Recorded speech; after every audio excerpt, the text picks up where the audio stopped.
Welcome to the story. Don't forget to like, subscribe, and support me.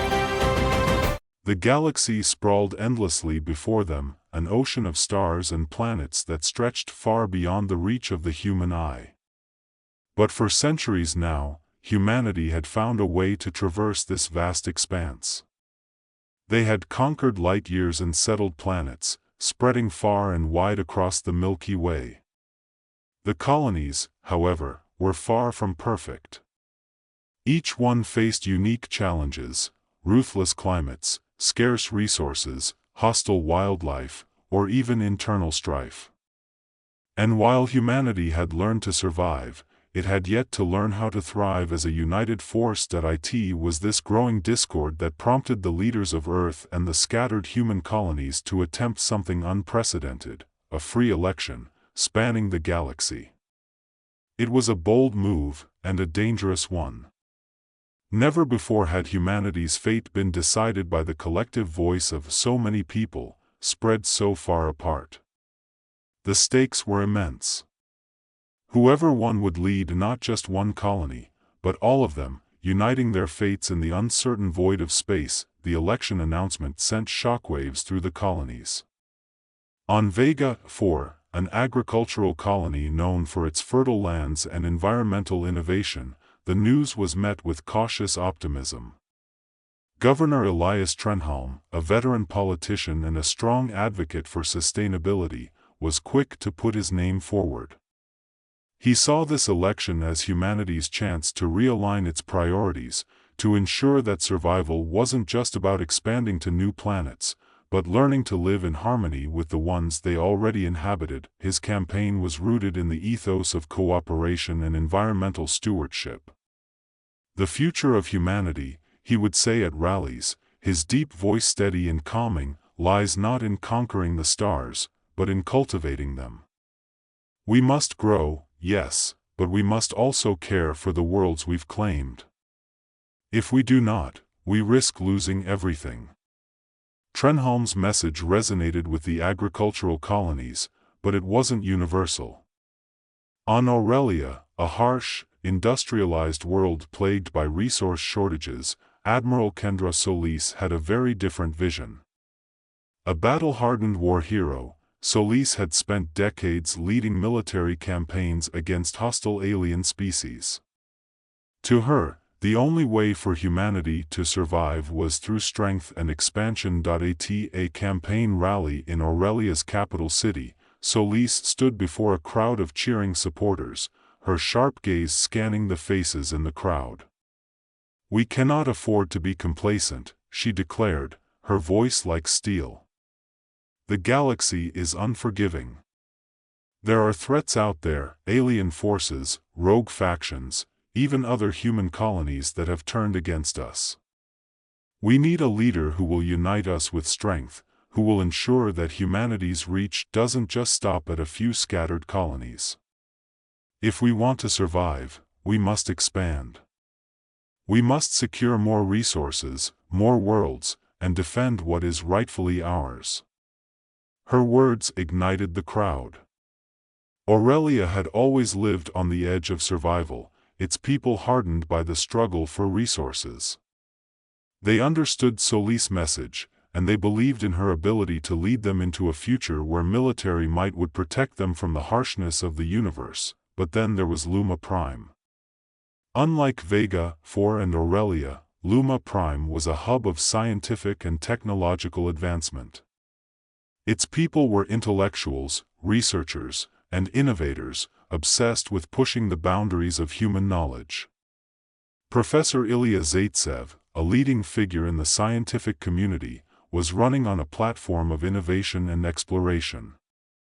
She believed that the future of humanity lay not in military strength or even in agriculture, but in science. In her crisp, analytical tone, she explained her vision during an inter-colony broadcast. "We've spent too long focusing on survival," Zaitsev said, her hands folded neatly in front of her. "Yes, we must ensure that our people have food, water, and security, but if we stop there, we've already lost. The universe is vast, and there's so much we have yet to understand. Technology is our path forward, our only true hope of not just surviving, but thriving. We must invest in research, in innovation, and in exploration. Humanity's future isn't on the planets we already occupy, it's in the stars we haven't yet reached. As the election campaign gained momentum, these three candidates became the front-runners, each representing a different vision for humanity's future. And each of them was determined to win, not just for themselves, but for the people they represented. The election process was a monumental task. Coordinating an election that spanned multiple planets, each with its own unique environment, population, and priorities, was unprecedented. Voting booths were established on every colony, and debates were broadcast across the galaxy, ensuring that every citizen, no matter how remote their world, could participate in this historic moment. But with the vast distances and complex political landscape came an inevitable undercurrent of manipulation. Secret deals were made behind closed doors. On Luma Prime, Professor Zaitsev's campaign worked tirelessly to ensure that scientific colonies like Sincha and Oleanus would vote in her favor, offering advanced research technology in exchange for their support. It was a subtle form of bribery, cloaked in promises of technological advancement, but it was effective. Meanwhile, Admiral Solis' supporters were less subtle. Aurelia's military influence was used to pressure smaller, more vulnerable colonies like Lagos Station and Yvette's Hold, hinting that defense agreements might be reassessed if they didn't vote in Solis' favor. It was a dangerous game, one that teetered on the edge of outright coercion, but the colonies, desperate for protection, had little choice but to comply. Governor Trenholm, by contrast, leaned on diplomacy. His campaign reached out to the smaller agricultural colonies, promising trade deals that would bolster their economies and ensure food security. Trenholm wasn't above making deals, but his approach was gentler, more about cooperation than coercion. He hoped that by appealing to their shared values, he could unite these colonies under his banner without resorting to the hard tactics of his opponents. As the election day drew nearer, the tension across the colonies was palpable. Each colony knew that their vote would shape not just their own future, but the future of all humanity. And as the three frontrunners prepared for the final debate, it became clear that this was more than just an election. This was a battle for the very soul of the human race. The debate was held in neutral space, on Arbiter Station, a massive structure floating between the colonies of Vega, for Aurelia, and Luma Prime. It was broadcast live across the galaxy, with billions of people tuning in from every corner of the human empire. The candidates stood on a grand stage, their faces illuminated by the soft glow of the holographic lights. Admiral Solis, tall and imposing in her military uniform, spoke first. "Humanity has always thrived through strength," she began, her voice unwavering. "We are a species of survivors, of warriors. We have faced challenges before, and we have overcome them through sheer willpower and force. The galaxy is dangerous, and if we are to survive, we must be prepared to fight. Expansion is not just a goal, it is a necessity. We need more worlds, more resources, and we need to defend them with everything we've got. This is not the time for weakness. It's the time for action." Governor Trenholm was next, his expression calm but determined. "Admiral Solis speaks of strength," he said, his voice steady, "but strength without wisdom is dangerous. We cannot simply expand without considering the consequences. Our colonies are struggling, not because we lack resources, but because we lack cooperation. We must learn to work together, to share what we have, and to ensure that every colony has the chance to thrive. Expansion may be necessary, but it must be done carefully, with the future of all humanity in mind." Professor Zaitsev, standing at the far end of the stage, nodded slightly before speaking. Both Admiral Solis and Governor Trenholm make valid points, she said, her tone measured. But they're missing the bigger picture. The future of humanity isn't in military strength or even in agriculture. It's in science. Technology is what will save us, what will allow us to survive in this vast and dangerous galaxy. We need to invest in research, in innovation, in exploration. The answers to our problems lie not on the planets we currently inhabit, but in the stars beyond. If we fail to see that, we're already doomed. The debate raged on, with each candidate presenting their vision for the future. And as they spoke, the people of the galaxy watched, listened, and made their decisions. The debate had reached a fever pitch, with each candidate's words reverberating through the minds of the voters scattered across distant worlds. They had all laid their visions bare, and the choice now rested with the people. Across the galaxy, humanity held its breath. Election day dawned, but it wasn't a single moment. It took days for the various colonies, with their differing time cycles and logistical hurdles, to fully register their votes. On planets like Aurelia, the decision seemed clear from the start. Military installations, industrial hubs, and even common citizens rallied behind Admiral Solis, convinced that only her leadership could secure their future. Solis had always embodied strength in their eyes. Her speeches resonated with those who had lived on the edge of survival, and as the votes poured in from Aurelia and nearby colonies, her camp's confidence surged. On Vega 4, the heartland of sustainability, Governor Trenholm's message of cooperation and environmental care had struck a chord. Farmers, traders, and artisans viewed him as the voice of reason, the calm amid a storm of potential chaos. His promises of trade deals, cooperation between colonies, and sustainable growth offered hope for those who feared an all-consuming war. Trenholm's supporters believed that humanity's future depended on a balance between survival and moral responsibility. They voted, trusting his steady hand would guide the colonies toward a better, shared future. Luma Prime, the scientific jewel of human colonies, leaned heavily toward Professor Zaitsev. The intellectuals, the engineers, and the researchers saw in her a visionary, someone who understood the complexities of the universe and humanity's place in it. Zaitsev's plan to prioritize scientific advancement and exploration captured their imaginations, and their votes reflected their desire to see humanity reach for the stars, propelled by innovation rather than brute force. But not every colony was so easily swayed. On planets like Helios, where the extreme heat had forged a people hardened by survival, the decision wasn't so clear-cut. Admiral Solis' call for strength appealed to their warrior spirit, but Trenholm's focus on sustainability and careful expansion also spoke to their need to preserve what little they had. Votes were split across many of these smaller colonies, and their choices would prove to be crucial in determining the outcome. As the votes were tallied, the tension only grew. Reports flowed in from every corner of the galaxy, each new result broadcast to the public, further fueling the speculation. Solis' military colonies had come out in force, as expected, but so had Trenholm's agricultural worlds. Zaitsev had performed better than many anticipated, winning over not only scientific communities but also a number of smaller, less militarized colonies who feared being caught in a galaxy-wide conflict. Days passed, and finally, the votes were in.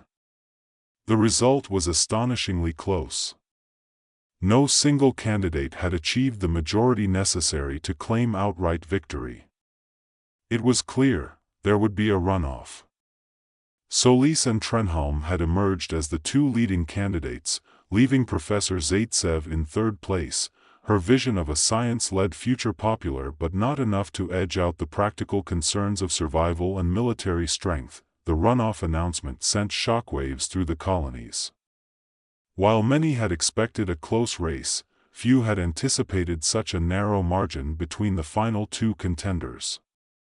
Now, the fate of humanity rested on a final vote, one that would take place over a matter of days. As the two candidates regrouped, the galaxy watched and waited. Admiral Solis wasted no time. Her strategy was clear: double down on the need for military expansion and security. Her campaign team immediately launched a series of holovids, showcasing the dangers that lurked in the galaxy. These included terrifying depictions of alien threats, rogue human factions, and uncharted space. "Only strength can protect us," the message blared across the colonies. "Only Solis can lead us to safety." Trenholm, ever the diplomat, took a more nuanced approach. He reached out to Zaitsev supporters, knowing that their votes would be the deciding factor. "We must look to the future with hope, not fear," he said in a personal broadcast directed at Luma Prime. "Admiral Solis is right that we face threats, but brute force cannot be our only answer.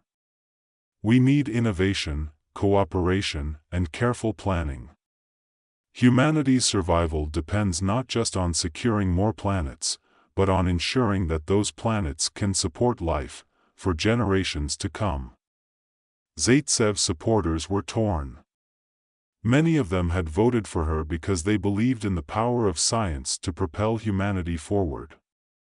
But now they had to choose between Solis' militaristic approach and Trenholm's call for sustainable, cooperative growth. For many, Trenholm's appeal to science as part of a larger strategy resonated more strongly. Zaitsev herself, while refraining from an official endorsement, made it clear in a series of interviews that she believed Trenholm's platform offered a more balanced future for humanity. The final vote came swiftly, and once again, the galaxy held its breath. Election stations hummed with activity as voters made their final decisions, weighing the options before them. The stakes couldn't have been higher. When the results were finally announced, it was a nail-biting finish. Trenholm had won, but by the slimmest of margins.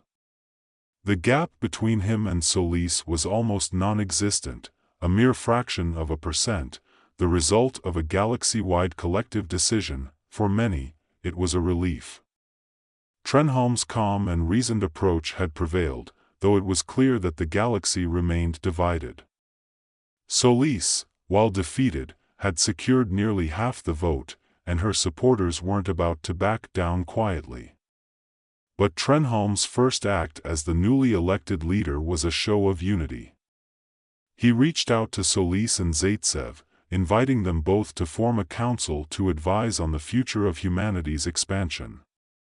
"We must move forward together," he said in his first speech as the elected leader of the human colonies.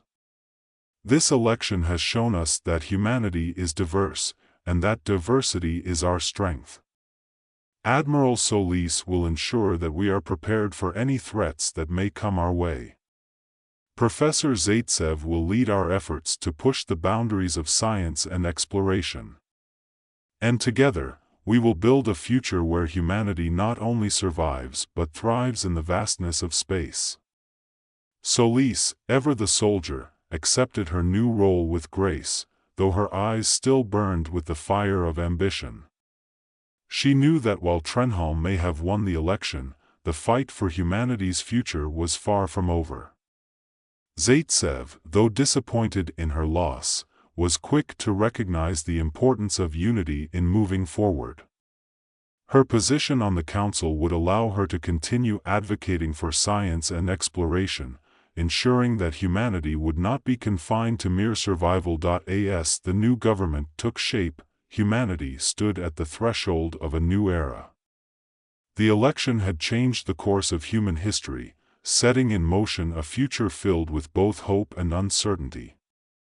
Trenholm's leadership would be tested in the years to come, as would the unity he had so carefully crafted. But for now, the colonies were at peace, and the galaxy, vast and dangerous though it may be, seemed just a little more manageable. The stars, once distant and mysterious, now seemed within reach. Humanity, united if only for a moment, had chosen its path. And while that path was still uncertain, it was one filled with the promise of possibility. Together, they would face whatever challenges lay ahead, their eyes fixed firmly on the stars.